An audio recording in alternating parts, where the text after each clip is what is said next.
How to remove feces stain from carpet. Using toilet paper or a plastic bag, remove any remaining pieces from the carpet. Take a moist paper towel or a baby wipe and use a pinching motion to remove any feces from the carpet fibers. Don't worry if it starts to smear a bit on the carpet. Even if the stain isn't visible and you want to be sure to remove any odors, mix a bit of laundry detergent with warm water and apply to the area using a clean towel.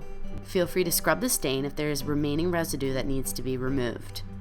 If this might be a common occurrence, it's a good idea to invest in a spray called Back Out, which you can always have handy for these types of surprise situations.